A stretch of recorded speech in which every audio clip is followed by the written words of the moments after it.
Hello guys, मैं फिर से लेके आ गई हूँ आपके लिए फिजिक्स के कुछ वन लाइनर। तो चलिए स्टार्ट करते हैं।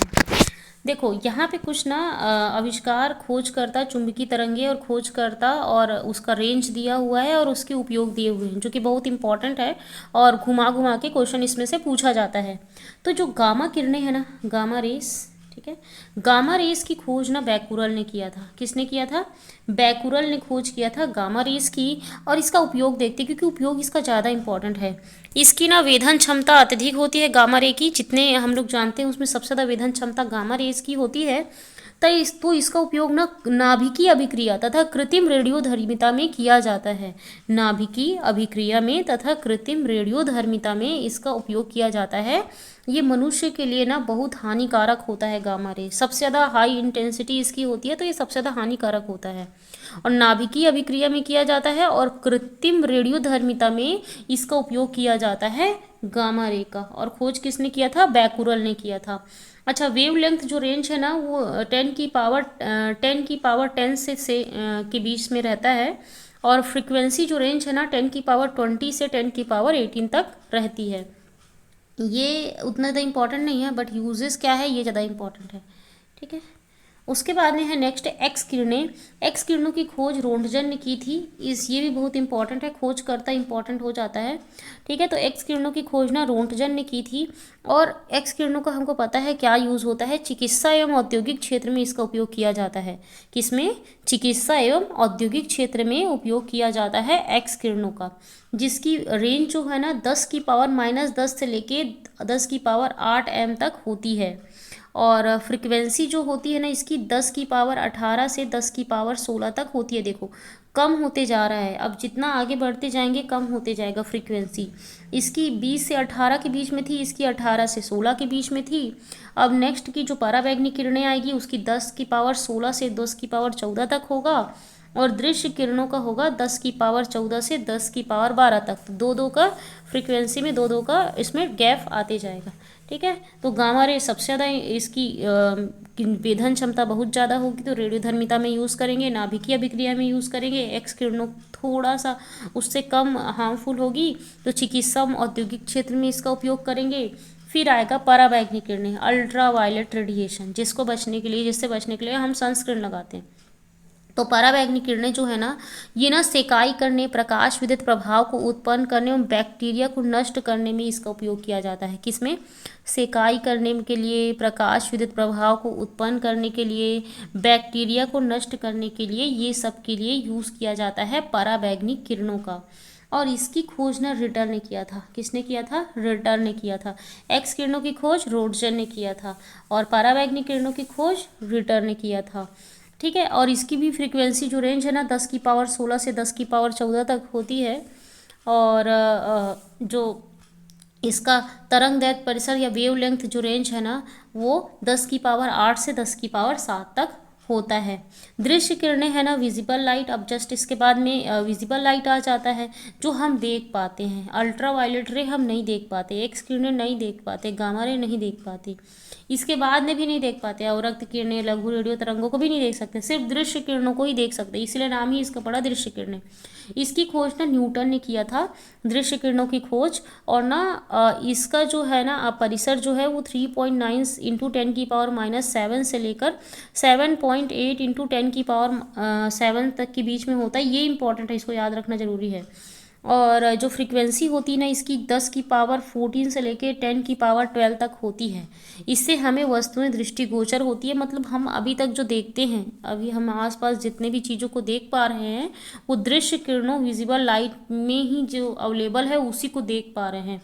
कई सारी चीज़ें ऐसी भी हो सकती है जो कि एक्स फॉर्म में हो सकती है, पराबैंगनी किरणों के फॉर्म में होती है, और उसके बाद में गामा किरणों के फॉर्म में होती है। ठीक है। इंफ्रारेड के फॉर्म में होती है, लघु रेडियो रे के फॉर्म में होती है, लेकिन हम सिर्फ देख पाते हैं, दृश्य किरणें ही देख पाते हैं। ठीक है। फिर उसके बाद में आता है अवरक्त किरणें, इंफ्रारेड रेस। इसकी खोज ना अवरक्त किरणों की हर्शेल ने खोज किया था। किसने किया था? हर्शेल ने खोज किया था। और इसकी फ्रीक्वेंसी ना 10 की पावर 12 से 10 की पावर 10 तक होती है। और देखो जो विजिबल रे है वो 7.8 तक गया। अब ये ना जस्ट इसके नीचे तक आएगा। 7.8 इंटू 10 की पावर -7 से लेके 5.0 इंटू 10 की पावर -3 तक ना अवरक्त किरणों की आवृत्ति परिसर होती है। ये किरणें ऊष्मी विकिरण हैं। ये जिस वस्तु पर आपतित होती है उसका ताप ना क्या हो जाता है? बढ़ जाता है। टेम्परेचर को बढ़ा देती है। ठीक है, टेम्परेचर बढ़ा देती है। और ना इसका उपयोग कोहरे में ना फोटोग्राफी करने में यूज़ होता है। तो ये बहुत इंपॉर्टेंट है, पूछ लिया जाता है। कोहरे में फोटोग्राफी करने के लिए इसका यूज़ किया जाता है, अवरक्त किरणों का यूज़ किया जाता है, इंफ्रारेड रेस का यूज़ किया जाता है। एवं रोगियों की सेकाई करने में भी ना इसका उपयोग किया जाता है। टीवी के रिमोट कंट्रोल में भी ना इसका उपयोग किया जाता है। तो किरणें ऊष्मीय विकिरण है। ये जिस वस्तु पर आपतित होती है उसका ताप बढ़ जाता है। इसका उपयोग कोहरे में फोटोग्राफी करने के लिए यूज़ होता है। और रोगियों की ना सेकाई करने में भी यूज़ किया जाता है। कोहरे में फोटोग्राफी, रोगियों की सिकाई और टीवी के रिमोट कंट्रोल में यूज़ होता है हमारा अवरक्त किरण। फिर आता है लघु रेडियो तरंगे। ठीक है, शॉर्ट रेडियो वेव। इसकी खोज ना हेनरीज हर्ट्ज ने किया था। किसने किया था? हेनरीज हर्ट्ज ने किया था। ये 10 की पावर 10 से लेके 10 की पावर 8 के बीच में इसकी फ्रीक्वेंसी होती है। और इसका लघु रेडियो तरंग नाम है इसका, मतलब ये रेडियो, टेलीविज़न, रडार, टेलीफोन में इसका उपयोग किया जाता है। रेडियो, टेलीविज़न, रडार एवं टेलीफोन में इसका उपयोग किया जाता है। अवरक्त किरणों का उपयोग टीवी के रिमोट में यूज़ किया गया था। लेकिन यहाँ पे लघु रेडियो वेव का यूज़ ना रेडियो, टेलीविज़न, रडार एवं टेलीफोन में यूज़ हुआ। फिर आता है लॉन्ग रेडियो वेव्स। ठीक है, दीर्घ रेडियो तरंगे की खोज ना, अब रेडियो की खोज जब मार्कोनी ने की थी तो रेडियो तरंग की, लॉन्ग रेडियो वेव की खोज ही मार्कोनी ने की थी। इसकी फ्रिक्वेंसी ना 10 की पावर 6 से लेके 10 की पावर 4 तक होती है। और ये ना रेडियो एवं टेलीविज़न में उपयोग होता है। रेडियो एवं टेलीविज़न में यूज़ होता है। ठीक है, इसमें इसका यूज़ ना लघु रेडियो तरंगों का रडार और टेलीफोन में भी यूज़ हो गया और रडार में भी यूज़ हो गया, लेकिन इसका सिर्फ रेडियो और टेलीविज़न में यूज़ होता है। चलिए आगे बढ़ते हैं। कुछ इम्पॉर्टेंट फैक्ट्स परीक्षा की दृष्टि से। टीवी को चलाने हेतु दूरस्थ नियंत्रण रिमोट कंट्रोल में किस तरंग का प्रयोग करते हैं? तो अवरक्त विकिरण अथवा रेडियो तरंगों का यूज़ करते हैं। ठीक है, इंफ्रारेड रेस का यूज़ करते हैं। अवरक्त विकिरण या रेडियो तरंगों का यूज़ करते हैं टीवी को चलाने हेतु दूरस्थ नियंत्रण रिमोट कंट्रोल में। दृश्य प्रकाश स्पेक्ट्रम के तरंग दैर्ध्य का परास रेंज क्या होता है?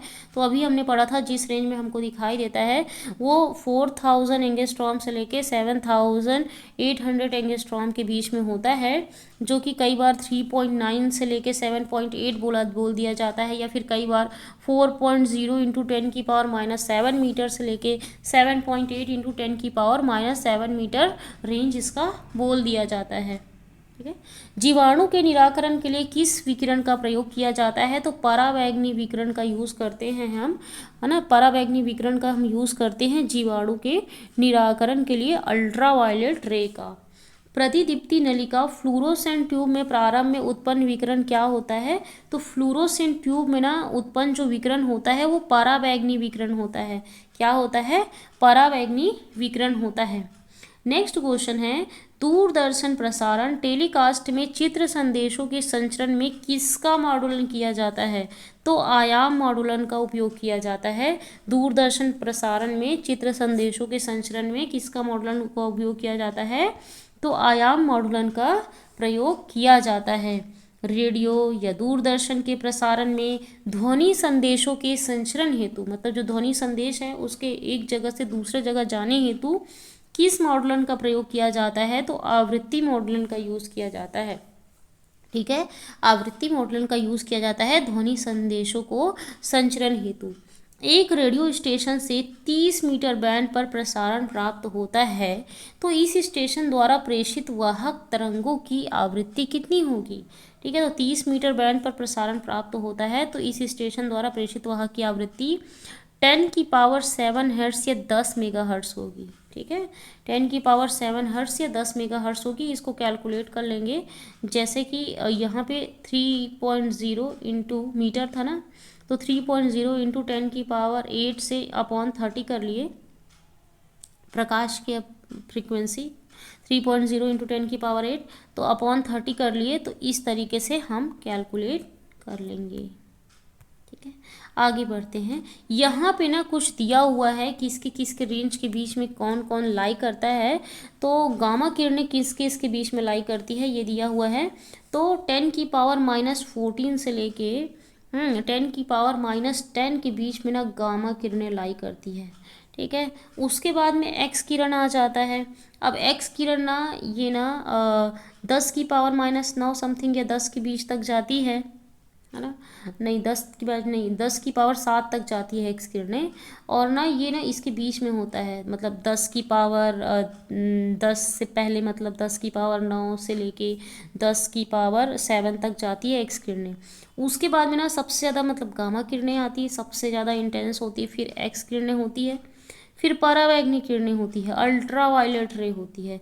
इसी के बीच में ना छोटा सा एक आ जाता है एरिया जो कि दृश्य प्रकाश स्पेक्ट्रम का होता है, जो कि 4.0 इंटू 10⁻⁻7 से लेके 7.8 इंटू 10⁻⁻7 के बीच में होता है।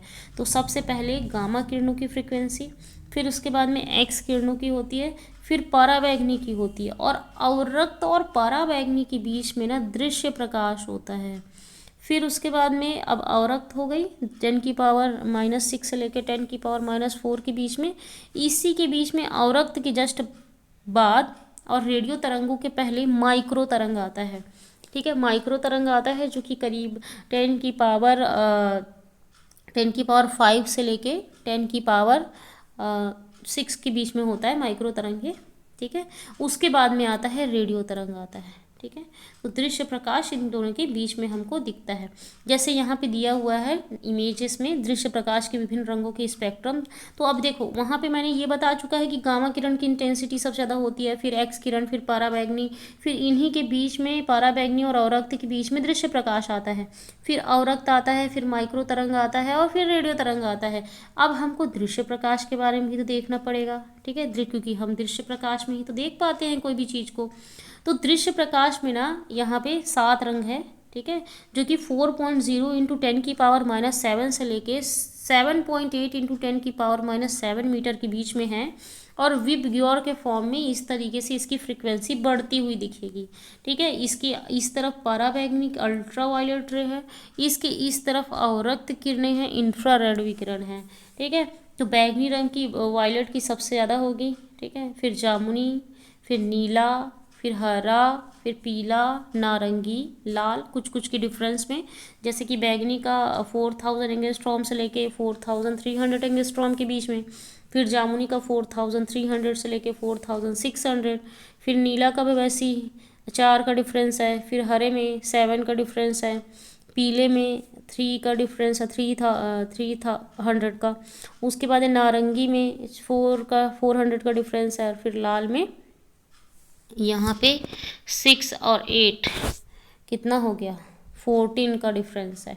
इस तरीके से हो गया दृश्य प्रकाश स्पेक्ट्रम, जो कि ना विद्युत चुम्बकीय स्पेक्ट्रम का बहुत छोटा सा भाग है कि अवयव कंपोनेंट विभिन्न 7 रंगों की पट्टी के रूप में प्राप्त होते हैं। इनमें ये क्रमशः बैगनी से लाल तक बढ़ते हुए तरंग दैर्ध्य अनुसार क्रमशः रखे जा सकते हैं। सभी रंगों का जो सम्मिलित प्रभाव है ना वो क्या होता है, वो श्वेत दिखाई देता है। चलिए आगे बढ़ते हैं। दृश्य प्रकाश का दैर्ध्यमान प्रसार रेंज ऑफ वेवलेंथ कितना होता है दृश्य प्रकाश का।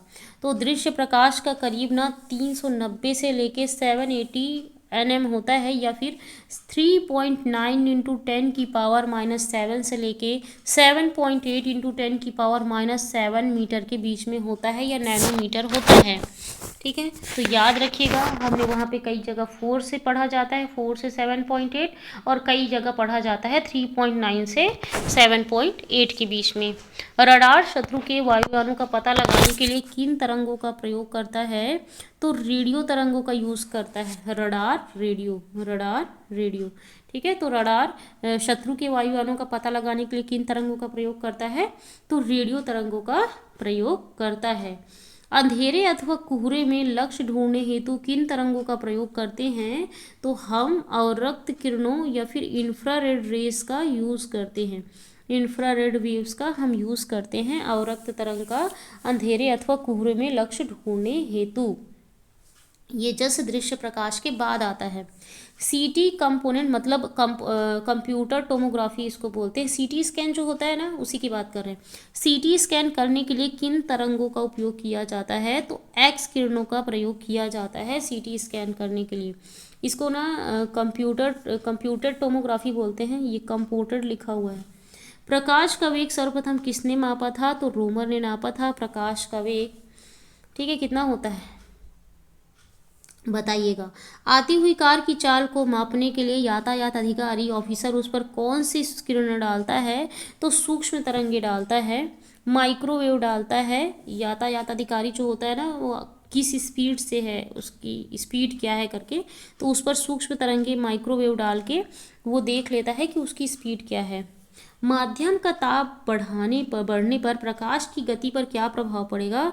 तो कोई प्रभाव नहीं पड़ेगा। माध्यम का ताप बढ़ जाएगा तो प्रकाश की गति थोड़ी ना इफेक्ट होगी, कोई इफेक्ट नहीं होगी। प्रकाश नहीं इफेक्ट होता, साउंड इफेक्ट करता है। MRI magnetic resonance imaging machine में किस तरंग का प्रयोग किया जाता है? तो चुंबकीय तरंग का यूज़ किया जाता है। मैग्नेटिक रिजोनेंस इमेजिंग है ना, तो मैग्नेट मतलब चुंबक। ठीक है, तो मैग्नेटिक रेजोनेंस इमेजिन में चुंबकीय तरंगों का प्रयोग किया जाता है। श्रव्य ध्वनि तरंगों की आवृत्ति का परास रेंज क्या होता है? तो 20 हर्ट्ज से लेके 20 किलो हर्ट्ज के बीच में होता है, या फिर 20 किलो हर्ट्ज को हम 20,000 हर्ट्ज भी बोल सकते हैं।